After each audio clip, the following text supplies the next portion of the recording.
ہر جمعہ کو نماز سے فارغ ہونے کے بعد مسجد کے امام صاحب اور ان کا 11 سالہ بیٹا اپنے علاقے میں نکل پڑتے اور لوگوں کے درمیان الطریق علی الجنتہ نامی کتابچہ تقسیم کرتے۔ پھر یہ معمول چلتا رہا، یہاں تک کہ ایک دن موسلا دھار بارش ہوئی اور کڑاکے کی ٹھنڈ پڑنے لگی۔ بچے نے بہت سارے کپڑے زیب تن کر لیے تاکہ اسے سردی کا احساس نہ ہو سکے، اور اپنے باپ سے کہا، ابا جان چلیں، میں تیار ہوں۔ باپ نے کہا، بیٹا کہاں کی تیاری ہے؟ بیٹے نے کہا، ابا جان کتابچوں کی تقسیم کاری کا وقت ہو گیا ہے۔ باپ نے یہ سنا تو کہا، بیٹا آج موسم کافی ٹھنڈا ہے، بارش بھی ہو رہی ہے، آج رہنے دیتے ہیں۔ یہ سن کر بیٹے نے حیران کر دینے والا جواب دیا اور کہا، ابا جان بہت سارے لوگ تو دوزخ کی طرف بڑھ رہے ہیں۔ باپ نے کہا، اس موسم میں نکلنا ٹھیک نہیں۔ بچے نے کہا، اچھا ابا جان مجھے اجازت دیں، میں اکیلا ہی چلا جاتا ہوں۔ باپ نے کچھ دیر بعد کہا، اچھا ٹھیک ہے، احتیاط سے جاؤ۔ 11 سال کا یہ غفور و جذبات سے لبریز بچہ باپ کو شکریہ کہتے ہوئے نکل پڑا۔ اس عمر کے بچے عموماً لڑکپن کی خرمستیاں لوٹتے ہیں، لیکن ننھی سی یہ نوخیز کلی اپاکی ذہنیت کا شاہکار تھی۔ راستے بھر بھیگتے بھاگتے لوگوں سے ملتا رہا، کتابچے تقسیم کرتا رہا۔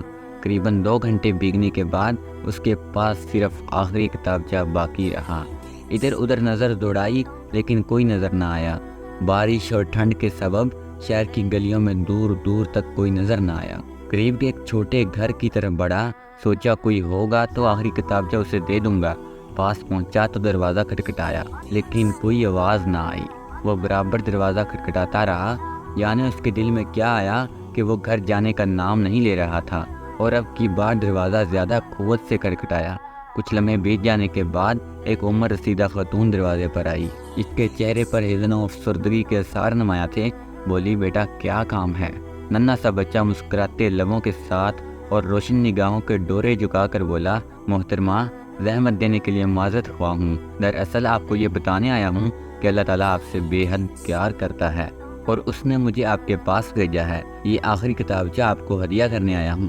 یہ کتابچہ آپ کو اللہ تعالیٰ کے بارے میں کچھ پیغامات دے گا اور خلق مخلوق کی حقانیت واضح کر دے گا۔ خاتون نے کتابچہ لیا اور شکریہ کہتے ہوئے واپس اندر گئی۔ بچہ بھی گھر لوٹا۔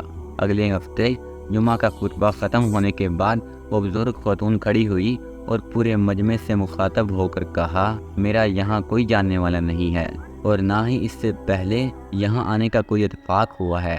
گزشتہ جمعے کو میں مسلمان نہیں تھی اور نہ ہی مسلمان ہونے کا خیال کبھی میرے ذہن میں آیا تھا۔ کچھ ماہ پہلے ہی میرے شوہر کا انتقال ہو گیا تھا۔ اس کے جانے کے بعد میری زندگی بوجھل ہو گئی تھی، لطف زندگی ناپید ہو گیا تھا۔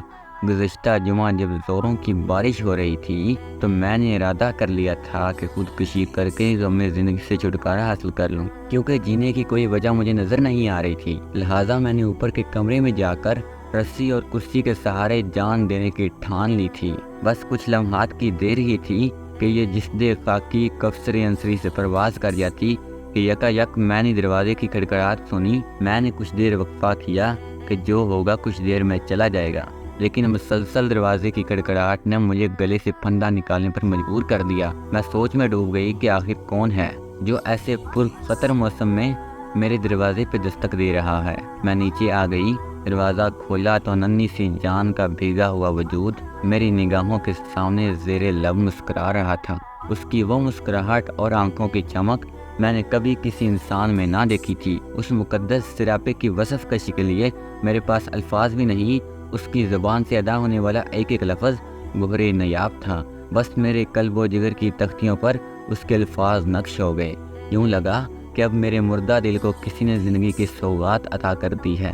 اس کا یہ کہنا کہ محترمہ آپ کو یہ پیغام دینے آیا ہوں کہ اللہ تعالیٰ آپ سے بہت پیار کرتا ہے اور خیال رکھتا ہے۔ پھر اس نے مجھے یہ کتابچہ جو میرے ہاتھ میں ہے دیا۔ میں نے دروازہ بند کیا اور نہ چاہتے ہوئے اس کتاب کو کھولا۔ پھر جو کتاب کو پڑھنا شروع کیا، میری آنکھیں آنسوؤں سے ڈگڈگا گئیں۔ میرے اندر ایک انقلاب برپا ہو گیا۔ میں جان گئی تھی کہ اللہ تعالیٰ مجھ سے کتنا پیار کرتا ہے۔ میں نے کرسی اور پھندا پھینک دیا کیونکہ مجھے اب سہارا مل گیا تھا۔ اب مجھے زندگی کی قیمت سمجھ میں آ چکی تھی۔ آج میں خود کو خوش قسمت سمجھتی ہوں کہ میں نے اپنے مالک حقیقی کو پہچان لیا۔ اس کتاب پر دیے گئے پتے کی مدد سے میں یہاں پہنچی ہوں اور آپ کا شکریہ ادا کرنے کے لیے یہاں آئی ہوں۔ میں اس ننھے بچے کا شکریہ ادا کرنا چاہتی ہوں جو مسیحا بن کر مجھے دوزخ کے دہانے سے بچا لایا۔ مسجد میں چاروں طرف آنکھیں اشک بار تھیں اور تکبیرات کی صدائیں بلند تھیں۔ اللہ اکبر، اللہ اکبر۔